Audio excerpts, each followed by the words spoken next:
Welcome to Crisis in Perception, where we examine the systems shaping our world one book at a time. Today, we're doing a systems-level deep dive into a really towering work of speculative fiction, Margaret Atwood's The Handmaid's Tale.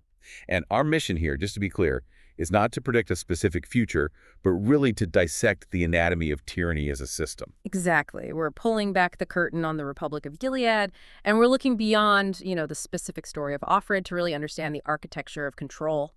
How does a society that seems stable go from relative individual freedom, from having a career, a bank account, Everything you take for granted. to total institutional control over the most personal aspect of life? Well, that's the core question we have to explore. How do these deeply felt societal anxieties, and in this case, it's specifically plummeting birth rates and radical shifts in gender roles, how do they become the crucial, immediate scaffolding for political tyranny to take root, and then eventually exert total control? And the relevance is immediate for you, the listener. This isn't about assigning partisan blame. We're not getting into ideological arguments about political leanings. This is a cold, analytical look at the mechanics of power. The incentives. The incentives placed on everyone, the oppressed and the oppressors.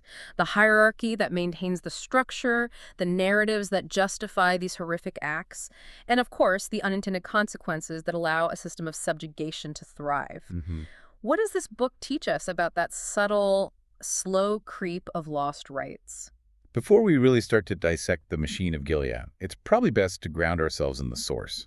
I mean, the architect of this world is Margaret Atwood. Of course. She was born in Ottawa in 1939, and she's just a hugely prolific writer. She's lived all over Canada, the U.S., Europe, and authored over 40 books. We're talking novels, short stories, poetry, literary criticism. Her career is just remarkable, really. It's marked by this deep commitment to social observation and real literary excellence. We know she's a winner of the Booker Prize for The Blind Assassin, and The Handmaid's Tale itself was shortlisted, along with her novel, Cat's Eye. Right, so her international acclaim really means her work is often cited as a benchmark for this kind of contemporary cautionary fiction. Yeah. And this novel, I mean, it immediately entered modern folklore as a vital text when it came out in 1985. Critics just recognized its power right away. It was described as a work that brilliantly illuminates some of the darker interconnections of politics and sex. And there was that famous comparison from E.L. Dockerer, right? He called it a companion volume to Orwell's 1984. He did. He said it's verso, in fact. And that distinction is so key for a systems analysis. 1984 is about state control of political and historical truth. Big Brother, the telescreen, the memory hole. All public-facing, in a way. Exactly. Atwood's focus, its verso, is fundamentally different. It's about the state's control of the personal, the biological, the domestic sphere. It shows us that tyranny can be built not just in the Ministry of Truth, but inside the bedroom and the kitchen. Okay, so let's unpack that core idea. The setting is the Republic of Gilead. It's a totalitarian, fundamentalist regime that's been established in what was a part of the United States. And it is explicitly a system built on religious fanaticism and the instrumentalization of female fertility. And the central thesis of the book, if we just state it plainly, is how a system, one that's driven by a severe environmental and biological crisis, justifies the complete subjugation and instrumentalization of women. And it does this by systematically stripping them of everything: economic independence, literacy, individual identity. And transforming them purely into state-controlled reproductive vessels. But what's so fascinating here is the scaffolding, how the narrative itself is presented to us.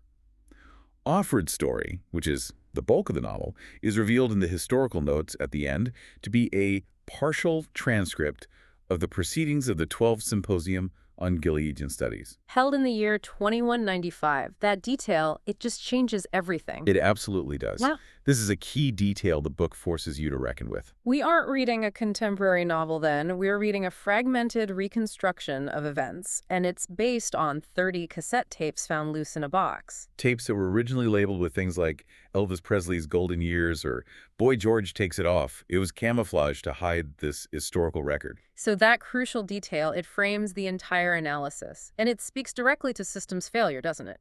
The very existence of these tapes, of the symposium in 2195, it suggests the regime eventually failed. Right, but the story we're reading is already filtered through the lens of historical analysis and guesswork. We're left with this fragmented, unreliable nature of history itself. The fact that the story even had to be told at all taped in secret preserved is almost as important as the content.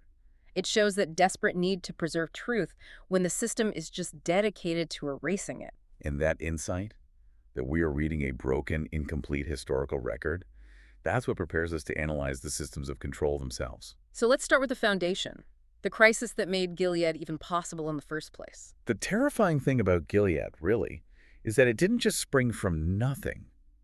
It used a very real existential crisis, these plummeting global birth rates, as its foundation. Which gives the tyranny a seemingly rational, even utilitarian purpose. Survival of the species. That's the ultimate justification for total control, isn't it? If the human race is failing to reproduce, then any measure, no matter how draconian, can be justified as necessary. And the historical notes confirm this phenomenon. The collapse of birth rates, particularly in Northern Caucasian societies, was observed globally. It wasn't just a local problem. And the source material, it makes it clear that the causes of this infertility were, they are absurdly wide-ranging. It really demonstrates how a desperate system just grabs onto any narrative it can to justify its actions. So what were they citing? For instance, the causes are systemic. Pervasive environmental toxins, whether from men-spraying trees or industrial and agricultural runoff, described really colorfully as souped-up piss flowed into the rivers. That detail, the souped-up piss, it makes the source of the problem sound so banal, so everyday. A result of industrialized farming and unregulated pollution. Exactly. But we also hear about these huge catastrophic failures, like exploding atomic power plants. Specifically mentioned along the San Andreas Fault. During earthquakes, yeah. Yeah. And we can't forget the biological warfare element. The book details these biologically engineered viruses that played a role. Right, the sterility-causing virus. Developed through secret, pre-Gilead gene splicing experiments with mumps, and it was originally intended for the Moscow caviar supply. The confluence of all these technical and environmental disasters just created a perfect storm. So we have chemical pollution, nuclear disasters, and engineered viruses all contributing to widespread infertility. It's a systemic, multifaceted failure of the modern industrial world. But what's fascinating here is how the Gilead system handled these root causes. We'll see, since male sterility was clearly a major component of the crisis, the Gilead regime instantly corrected the narrative. They didn't fix the toxins or the fallout. They fixed the language. What do you mean? Offred recalls hearing the forbidden word sterile and realizing the official law. There is no such thing as a sterile man anymore, not officially. There are only women who are fruitful and women who are barren. That is the ultimate narrative manipulation, isn't it? It takes this complex systemic environmental and biological failure and just funnels the entire responsibility, the entire moral fault onto the reproductive capacity of one gender. By redefining reality, the system instantly transforms biological truth into legal and moral fault. It shifts all the blame and all the pressure onto the female population to perform their function. So once that crisis provided the moral justification, the institutional shift was immediate and terrifyingly effective. And it targeted the core of individual autonomy, economic control, and intellectual freedom. Yes, the speed of the shift is one of the most chilling elements of the book. The narrator, she remembers the events as almost unbelievable at the time, like dreams dreamt by others that were awful without being believable. You ignore them because they seem too melodramatic. Exactly. Then one day she goes to work at the library and she's told women were let go from their jobs. The manager just says, "You can't work here anymore, it's the law." And how quickly did the intellectual control, the banning of reading, follow that economic blow? It was simultaneous, because the truly systemic lever was financial. Moira explains it so succinctly. Bank accounts were frozen. Any account with an F for female on the CompuCard instead of an M was just cut off. For our listeners, the CompuCard was essentially their central digital ID and bank access card. So the change wasn't physical, it was instantaneous digital excommunication. And all it took was pushing a few buttons. That reliance on centralized digital financial and governance systems, that's what made the coup possible without a single shot being fired against most of the population. The state achieved total financial dependence overnight, Forcing women into submission based on who their closest male next of kin was. Yeah. The intellectual control followed right after, because financial independence and literacy are the two pillars of autonomy. Offred worked transferring books to computer disks. She was one of the disseurs. But in Gilead, writing is forbidden. The Bible itself, the supposed justification for the entire system, is locked up. Like an incendiary device, because, as she says, Who knows what we'd make of it if we ever got our hands on it. So the knowledge isn't just banned, it's considered dangerous, explosive. By denying literacy, the system prevents women from ever questioning the religious mandate that justifies their existence. They can be told what the Bible says, but they can't verify it. And that creates an unassailable moral narrative for the regime. And who are the only women allowed to read? Crucially, the only women allowed to read and write are the aunts. This separation of knowledge, allowing one class of women to teach the doctrine and maintain the records, but forbidding the masses any access to the source material, it ensures the system can continually control the moral narratives and enforce obedience without fear of intellectual resistance. So once independence is stripped, identity has to follow. The system replaced personal identity with these rigid social roles, enforced and signaled entirely through mandated uniforms. It's a classic tool of depersonalization. It is. You take the individual and you just subsume them into the system. The colors are the immediate visible language of the regime. You can walk down the street and instantly identify the status, the function, the capacity of every single person you encounter. Can you just detail that schema for us? Of course. Handmaids wear red, the color of blood and fertility, defining their sole purpose. Wives wear blue, representing status, fidelity, maybe the coldness of that domestic sphere. Okay. Marthas, who are the domestic servants, wear a dull green. And the ruling class, the commanders and the angels, they wear black. Everything is dictated. It removes the cognitive load of choice and forces everyone to advertise their exact position within the social hierarchy. The handmaid uniform, in particular, gets this intense, painful analysis from the narrator. The ankle-length skirts, the flat heels, they're a prescribed issue. And not just for modesty. It's explicitly to preserve the spine and remove any hint of sexuality or allure. Even the memory of pre-Gilead days, of high heels and short skirts, has to be erased. And the most iconic part, the white wings that frame the face, they serve this profound dual purpose. They do. Offred notes they're designed to keep us from seeing, but also from being seen. They enforce internal isolation by blocking peripheral vision, and they enforce external anonymity by obscuring the wearer's individuality. The system literally uses the uniform to control sensory input. This mechanism, it provides a deep insight into the psychological justification for the new order. The uniforms aren't just about control, they're sold as a form of protection. That's Aunt Lydia's whole rationalization. This loss of freedom to the freedom to choose fashion or a career or partners is reframed as a different, allegedly better kind of safety. Freedom from harassment, from obscenities, from the dangers of the old chaotic world. Exactly. And this trade-off security in exchange for liberty is the ultimate lure of totalitarianism. By signaling this imposed protected status for a society terrified by chaos and biological collapse that holds a powerful appeal. The system tells people, we took away your difficult choices, and in return, we gave you peace and safety. Even if that peace is brutal. Gilead, like any effective totalitarian system, it seems to thrive on these spectacular public rituals. They're designed to control both fear and mass psychological release. They are massive tools for internalizing the regime's ideology and suppressing dissent. We constantly see the wall where bodies are frequently displayed. These are called salvaging public executions. And who are they executing? Often doctors who are labeled angel makers for performing what were previously legal abortions, or political prisoners. And this serves as a horrifying example of retroactive crime. Offred notes that their crimes were legal at the time, but they're executed anyway, based on searches through old hospital records or informants. The bodies on the wall are placed there, I think the quote is, so as many people as possible will have the chance to see them.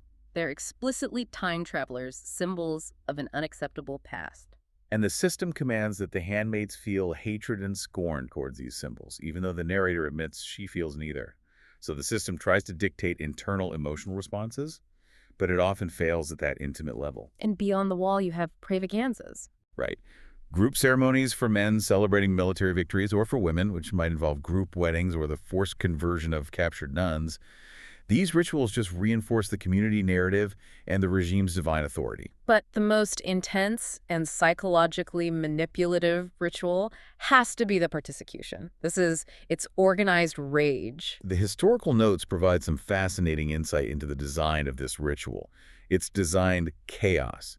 It's revealed to be the idea of a commander Judd, and it was intended to act as a steam valve for the female elements in Gilead. And the name itself is interesting. It is. Commander Waterford, who significantly had a background in market research, he lifted the name from an old exercise program. That detail is so telling. A modern behavioral science tool, market research, repurposed for mass political violence. The persecution allows the handmaids, who are otherwise rigidly controlled and silent, official permission to release all their accumulated rage by ritually tearing a man apart with their bare hands. And the executed man, he might be a genuinely dangerous Mayday operative, or he might just be a political enemy. But the ritual serves its primary function regardless of his actual guilt. It channels all that female frustration away from the system itself and redirects it into sanctioned, violent scapegoating. A release valve. It's a release valve. As the historical notes observe, it echoes the fertility rites of early Earth goddess cults, which demonstrates that even the most advanced systems draw on the oldest, deepest human impulses. Gilead didn't eliminate desire or transgression, it just regulated it to make it a currency of power and emotional complexity. And this is where we see the system's designers themselves becoming victims of their own architecture. The commander, who is one of the system designers, he articulates his motive with this strange clinical detachment. He argues that pre-Gilead, men suffered from an inability to feel because sex was too easy. There was nothing to fight for. So Gilead corrects this by creating total prohibition. Making basic contact highly desirable, forbidden, and therefore thrilling. He views the former world as a historical anomaly. It's a tragic observation on the state of male identity in the modern world. That the removal of challenge, the ease of access that comes with prosperity and technology, created a spiritual and emotional void. A void that needed to be filled by the artificial conflict of Gilead. And what's fascinating is how the commander uses transgression not just for illicit sex, but for companionship and emotional stimulation. He is violating the system he helped design simply because he is bored and lonely. So his transactional breaches of the law, playing forbidden Scrabble, sharing banned Vogue magazines, providing prohibited hand lotion. Which is considered a vanity. Right. All of that stems from his desire for attention and connection, which his wife, Serena Joy, won't provide because she wouldn't understand. It's the banality of evil meeting the banality of middle-aged loneliness. He wants to feel like he's doing something naughty, like something from an old, illicit Edwardian postcard. He gives Offred the hand lotion because he observes her secretly using butter on her face. And he notes that her skin shouldn't become hard and wrinkled, like the shell of a nut. That detail is such a crucial crack in the system. He sees her as a person for a moment, not just a container. And this impulse for connection is highly strategic, even if it's unconscious on his part. Offred quickly realizes she has leverage because of his weakness. She says, "What I have on him is the possibility of my own death. What I have on him is his guilt." His need for novelty and connection provides the only leverage the handmaid possesses. The fact that the commander is seeking companionship through forbidden games shows how even the designers were trapped by the system's emotional sterility. But this banality of control, it goes even deeper. It touches on this subtle psychological manipulation built into the regime's naming conventions. Tell me about that. Well, as a final note on the systemic design, we learn the ants' names were deliberately chosen from commercial products available to women in the immediate pre-Gilead period. Like what? Cosmetic lines, cake mixes, household products. Aunt Lydia, Aunt Sarah, they were chosen specifically to make them familiar and reassuring. Even the names of their oppressors were a calculated, nostalgic marketing tool from someone like Waterford, with his background in market research. Leveraging pre-existing consumer trust to enforce terror. That's chilling. It is. Now let's transition from these core concepts to mapping the operational systems of Gilead. This society is a closed loop, and it's built on a household microsystem where every actor has a defined purpose and a set of incentives, regardless of how miserable they are within that structure. Okay, so at the top of the household hierarchy, you have the commander. His role is to achieve progeny and maintain societal stability. His incentive is power, but the sources show us his incentives are also deeply psychological. He's seeking connection, trying to relive the excitement of pre-Gilead prohibition. Exactly. Through the Scrabble games and the illicit trip to Jezebel's, he's attempting to escape the system while he's simultaneously designing and upholding it. And below him is the wife. Serena Joy is a former public speaker who advocated for the very system that has now trapped her. A really bitter irony. Her identity is completely defined by her inability to conceive. And her incentive is social status, which she maintains through this rigid enforcement of domestic jurisdiction over the handmaid. which creates a perverse incentive loop. A completely perverse loop. The wife's status hinges on the handmaid's failure to replace her as the primary woman in the household, so it creates this state of continuous psychological rivalry. Wives enforce the ban on vanity, no hand lotion, disapproval of the red dress, to ensure the handmaid remains strictly a functional vessel, not a romantic rival, They are, as Anne Lydia stated, defeated women. who now enforce the defeat of others. Next is the handmaid, Offred, who is literally the resource. Her sole purpose is reproduction, justified by that twisted biblical reading. Her primary incentives are basic survival. Avoiding the death sentence of becoming an unwoman sent to the toxic colonies. Right, and the internal preservation of hope and identity. And this is why her acts of defiance are so important to the narrative, even if they're tiny. Tracing the secret message, "Nolate tivestards carborundorum," on the wall, using butter as a forbidden lotion, these are vital internal resistance mechanisms. They keep the system from achieving total control over her soul. Exactly. And finally, we have the guardian's eyes. Guardians like Nick, the chauffeur, they have low social status. They're not issued a woman, which places them outside the immediate reproductive power structure.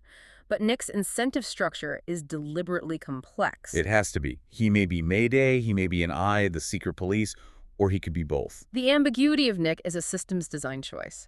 The regime needs to sow mistrust everywhere. And the historical notes confirm this. Mayday operatives had infiltrated the power structure at the highest levels, and chauffeurs often doubled as eyes. Nick is manipulating the situation, whether to protect himself, to aid Offred's escape, or to fulfill a mission for the eyes. He is a perfect example of how the system encourages double agents and radical uncertainty at its periphery. The entire system is sustained by controlling the language and the moral justification. The foundation is this religious mandate, but it's a mandate that has been filtered and warped by the regime's needs. And this mandate is selectively and often, frankly, ignorantly applied. They recite a slogan after dinner that is a distortion. It mixes Marxist and biblical phrases. From each, says the slogan, according to her ability, to each according to his needs. That combination of socialist and biblical language shows how the commanders just cherry-picked useful phrases to legitimize their caste system. And furthermore, the subjugation of women is justified through these fragments. I suffer not a woman to teach. She shall be saved by childbearing. The entire system is legitimized by twisting sacred texts, turning an ancient prohibition on teaching into a blanket denial of personhood. And the second narrative, which underpins the whole function of the handmaid, is the logic of utility. Yes. This is where we need to spend some time because it speaks to the economic mindset of the state. Aunt Lydia explicitly instructs handmaids that they are containers and that their outside appearance can become hard and wrinkled, like the shell of a nut. The message is crystal clear. The only part of you that matters is the functional, productive, biological core. Precisely. The system demands maximum productivity over personhood, and eliminating personhood is the most efficient way to maximize that utility. If the handmaid maintains vanity or curiosity or emotional attachment, she's wasting time and energy that should be dedicated to her sole mission. So by reducing her status to a maintainable factory, the system removes the obstacle of human complexity and feeling. Achieving maximal state efficiency. A totalitarian system like Gilead sustains itself through these self-reinforcing loops, turning the population into enforcers or self-policers. These loops create stability even when the environment is unstable. The most immediate one is the internal surveillance and conformity loop. The constant fear of the eyes, who significantly own the former university buildings, turning centers of thought into centers of espionage, and the presence of informants, just keeps everyone in line. You can't trust the Marthas, you can't trust other handmaids, and you definitely can't trust the guardians. The public display of bodies on the wall creates a tangible threat, reinforcing the need for rigid conformity every time Offred walks past. The threat is external, but the resulting conformity becomes internal. And then there's that profound normalization loop. This is key to the system's long-term success. It is. Aunt Lydia's mantra is the central psychological tool. Ordinary is what you're used to. This may not seem ordinary to you now, but after time it will. It will become ordinary. That is deeply chilling because it suggests that human adaptability is the system's greatest asset. Exactly. This psychological dulling of resistance forces a type of self-composition.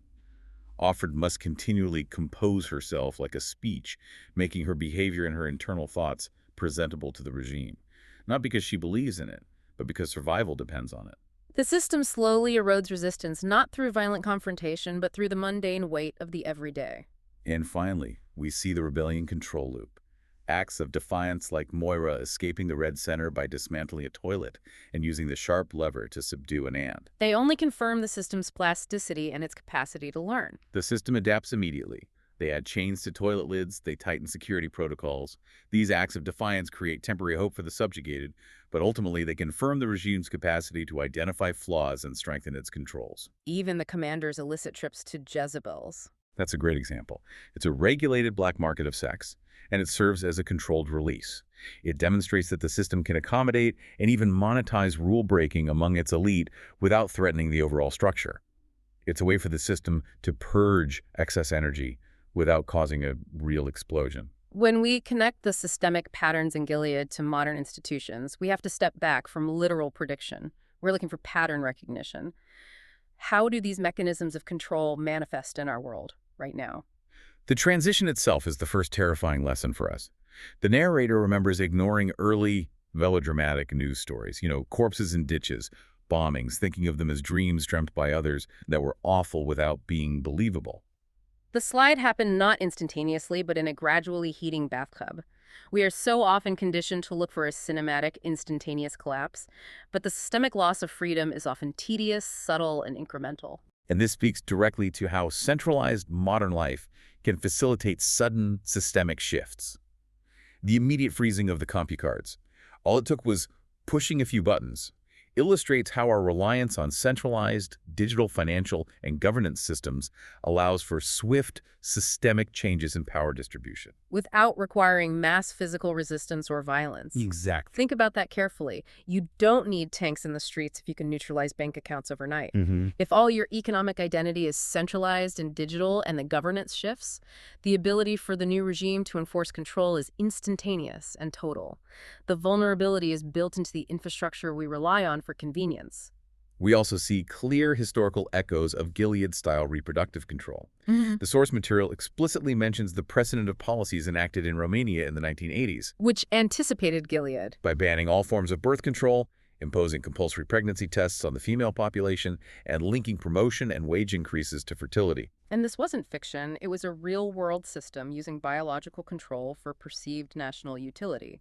It just proves that when the state feels existentially threatened, the instrumentalization of reproduction immediately becomes a tool of power. That mechanism is a global pattern, not some unique fictional invention. And finally, let's reflect on the commander's deep systems-level critique of the pre-Gilead world. Men turning off on sex and marriage because of a lack of purpose and inability to feel. He believed that modern systems, through easy access and technological comfort, had inadvertently removed meaning or genuine challenge. So, if a system removes genuine challenge and purpose, that void can be filled by regressive power structures, structures that create artificial yet dangerous mechanisms of control just to provide a sense of meaning and conflict to the oppressors.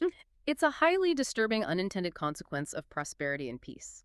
That comfort breeds a strange kind of nihilism, which certain system designers are quick to exploit by creating artificial status and conflict, like the commanders did. And as is common in our analysis here on crisis and perception, The Handmaid's Tale reiterates that the crisis wasn't caused by a single evil person or even a single group. It was a convergence of technological, biological, and cultural fears that were exploited by system designers. The commanders were precisely these designers. Waterford, for example, had a background in market research. He was applying consumer behavior knowledge and psychological manipulation to the enforcement of social control. They weren't just religious zealots. They were socio-political engineers using historical precedents in behavioral science, like implementing participation as a psychological steam valve. They understood incentives. And we have to observe how power is hidden inside these seemingly neutral or bureaucratic processes. The CompuCheck system at the checkpoint records handmaid numbers, while bureaucratic systems enforce retroactive crimes. Doctors are executed based on hospital records for performing previously legal abortions. That means the very archives of the previous system were turned into weapons. Even a casual exchange of information like Moira's memory of the Quaker designation Q from an old mailing list becomes critical for survival on the underground female road. Every piece of data, no matter how benign its original context, can be repurposed by the state to enforce life or death decisions? The system survives because it controls language and meaning. It seeks to erase history and identity.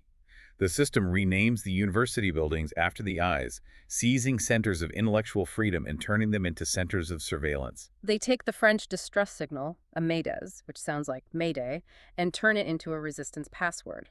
The struggle for control over words is the struggle for control over reality itself. And the ultimate horrifying irony is the concept of a women's culture. Offred thinks of her feminist mother and she realizes, you wanted a women's culture. Well, now there is one. It isn't what you meant, but it exists. That phrase just encapsulates how institutional power operates. The system has co-opted the language of female solidarity and purpose, the desire for safety, community, respect, and twisted it into institutional control and brutal patriarchy. It proves that moral narratives can be embedded in institutions regardless of their original intent. The structure, once it's built, it simply runs on its own logic. The Handmaid's Tale is, at its core, a story about perception and the incredible, sometimes terrifying adaptability of the human spirit. The narrator's struggle is less about mounting a revolution and more about the desperate internal fight to preserve her own reality and identity against a system explicitly designed to obliterate it. Her acts of courage, writing the secret message, using butter as a forbidden lotion, simply remembering the names of the dead, they're tiny, invisible victories. The system can control her body, her actions, her movement, but it cannot entirely control her memory or her internal sense of self. And that is the failure point of even the most total system. And that internal battle is what allows this story to exist at all. The narrator, Offred, addresses us, her listener, directly. She says, by telling you anything at all, I'm at least believing in you. I believe you're there. I believe you into being. Because I'm telling you this story, I will use your existence. The act of storytelling is an act of creation and defiance against the void created by the regime. And the ambiguity of Offred's fate stepping into the darkness within, or else the light when she enters Nick's van, that's intentional. We are left not with certainty, but with questions about her outcome, forcing us to focus on the mechanisms of the system rather than the fate of one individual. Indeed. The historians in the historical notes suggest that, despite intense academic studies centuries later, the motivations and final outcomes of many actors remain opaque. They note, quote, we cannot always decipher them precisely in the clearer light of our own day. The book challenges us to consider what details, what slow systemic shifts, and what uncomfortable truths we are ignoring now, and what critical gaps will exist in the historical record of our own time. When we look at our own centralized systems, our own compute cards, what narratives are we allowing to normalize that will be difficult for future historians to decipher? Our deep dive today was into The Handmaid's Tale by the incomparable Margaret Atwood. We encourage you to read the book yourself. Support the author if you found the ideas valuable, or check your local library for free access. For a shorter visual overview of this topic, see the mini explainer linked in the description. If you enjoy this kind of systems-level analysis, please like, subscribe, and comment with books or topics you'd like us to explore next.